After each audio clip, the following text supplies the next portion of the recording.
Star Wars only. I don't know what the fuck your problem is. So Rian Johnson constantly battles it out with people on Twitter about Star Wars, but this one is a little more surprising because some guy actually called out and used George Lucas as a reference against Rian Johnson, and Rian Johnson, of course, comes back a little like himself. He always kind of does like an asshole kind of thing, but this time he gained a little bit of my respect for this. But let's start off with the original guy. So this guy comes out and he posts a picture of an article of George Lucas and Lawrence Kasdan from back in 1980s, and it has a kind of an interview and a conversation between Lawrence Kasdan, a big writer in the Star Wars universe. He wrote all the movies except for like the prequels and everything, and George Lucas, who of course is just George Lucas. And so the conversation goes, Kasdan basically says, you have to kill Luke and that Leia should take over, and Lucas is like, you don't want to kill Luke. And then Kasdan's like, well, okay, let's kill Yoda. And then George says, I don't want to kill Yoda. You don't have to kill people. You're a product of the 1980s. You don't go around killing people. It's not nice. He's like, I think you alienate an audience. And then Lawrence Kasdan, and I agree with him saying this right here, he says, I'm saying that the movie has more emotional weight if someone you love is lost along the way. The journey has more impact. And then George Lucas kind of goes on, he says he hates sad movies, and he has this big quote right here. He says, this is a fairy tale. You want everybody to live happily ever after, and nothing bad happens to anybody. The whole emotion I'm trying to get at the end of the film is for you to be really uplifted, emotionally and spiritually, and feel absolutely good about life. And so someone said that this is the difference between Rian Johnson and George Lucas, and Rian Johnson comes back with the tweet, and he just says, huh.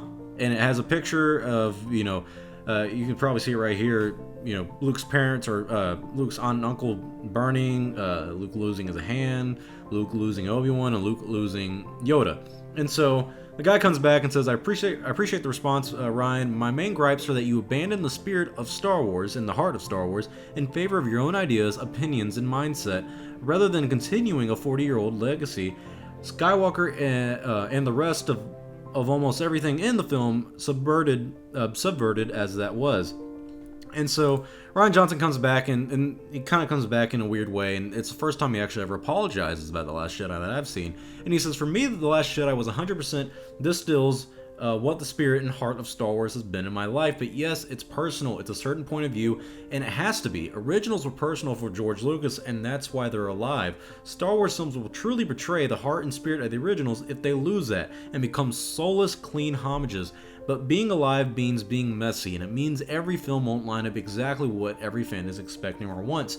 I'm sorry The Last Jedi didn't live up with your own certain point of view. Really, honestly, I am. May the Force be with you. So, I appreciate the little bit of apology you kind of gave there. It wasn't, a big apology, but still. I kind of feel bad for Rian Johnson at times, because it is like, well, maybe he just really made a bad movie and doesn't ever want to admit it. But then another part of it, it's like, if your life is that bad, where I'm not saying like his life in general, but I'm just saying like if your view on life is that the same character has the same arcs and everything is just so damn depressing, then what is the point of living, dude? Life is life. I agree with George Lucas that you want to end, especially movies, you want to end happy. You want it to end and you feel a little uplifted and you're like, life's not that bad. At the end of Lord of the Rings, I felt happy. I felt great. They defeated the ring. Frodo's off. He's happy. Sam got married, and Aragorn's the king. It just is uplifting. And same with the end of the Return of the Jedi. I'm not gonna lie. I watched Return of the Jedi about a month ago, and I kind of got teary-eyed at the end when they're all dancing and it's ending. Everybody's happy. The Jedi are kind of looking over Luke and everything. It's a really nice feel. Everything feels conclusive. And like it's ending and you're like, hey, this is nice. It's uplifting. I like that. And George Lucas really captured that. I got a lot more respect for him on that. I do agree with Lawrence Kasdan a little bit more though on, you want emotional tolls. And that's what happened in these films. The things that Rian Johnson tries to use is that he's proving Kasdan's point, right, that you have emotional tolls. However, that emotional toll impacts your character and it's an obstacle for them to overcome.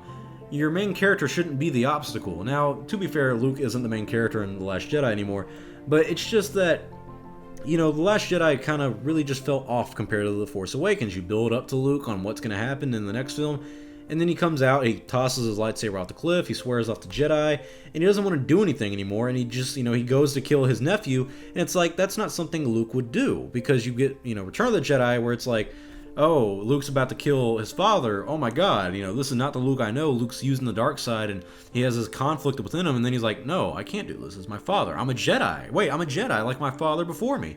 And, he's like, you failed, Your Highness. He overcomes that evil part of him that wants to kill his father. But then he has to do the same thing again in episode 7, or in a flashback between episode 6 and 7, where he's like, I'm going to kill my nephew because he's, about to kill my everything I've worked for. And he's like, wait, no, I can't do that. I almost did it to my father. I don't want to do it to my nephew. Well, it's like, yeah, but that's the same story arc twice. I mean, you tried to redeem your father. Why aren't you going to try to redeem, Kylo or Ben? I mean, there's a lot of inconsistencies with The Last Jedi compared to other Star Wars films. And I don't like, Rian Johnson's notion of, well, we don't want it to be the exact same thing. What's he say about it? Something about like how, oh, it, can't be the same thing over and over again. It can't be a clean homage, is what he says. And I understand that. My problem is, you still use a lot of clean homage. I mean, you obviously copied, what was it? The Hoth battle at the beginning of Empire. You obviously copied the Emperor Throne Room. I mean, there's a lot of things you blatantly copied from a normal Star Wars film. It wasn't that, original. It just wasn't that good either. It spat in the face of a lot of what Star Wars stood for, and it really spat in the face of Episode 7. At the end of Episode 8, I don't feel like I want to go see another Star Wars movie. I don't even care about Episode 9 because it's like, well, who cares? The main character is OP as hell, can do whatever she wants, and any interesting aspect of it where if he really would have gained a lot of respect from me if he would have made, Rey and Kylo team up and form their own little society or whatever and been like, yeah, forget the Jedi, forget the Sith, forget the dark side, forget the First Order, forget the Rebellion, let's go do our own thing. But no, you're right back where you started, where it's like, oh, it's the Rebels again. It's not a clean homage, or no, it is a clean homage. It's not something new and different. So I'm kind of just like, dude, it just baffles me that they really just gave Episode 8 to some dude. He got to write and direct it. It's like, why? But whatever. Yeah, I don't know. Comment your thoughts below, though. What do you guys think about this? I'm proud of Rian Johnson for finally kind of coming out, and even though it's not the best apology in the world, he says, I'm sorry The Last Jedi didn't live up with your own certain point of view. Really, honestly, I am. And that does feel sincere. I mean, this guy's been arguing with fans over Twitter for months and months and months. It's got to get tiring. And as a guy who argues with people over the internet all the time, I know it can take a toll on the body. So, props to Rian Johnson for apologizing a little bit, but also, he's got to learn how to just let it go. I mean, it's not that good of a movie. There's some directors that come out there and say their movies aren't that good. A lot of them don't, but still. So, I don't know. Comment your thoughts below. Is Rian Johnson right here that, it doesn't need to be a fairy tale happy ending, or is George Lucas right in that you should feel happy at the end of your movie or at the end of the entire story? Comment your thoughts below. I'm Star Wars Only. Hope you guys enjoyed this video. I'll see you all next time. May the Force be with you always.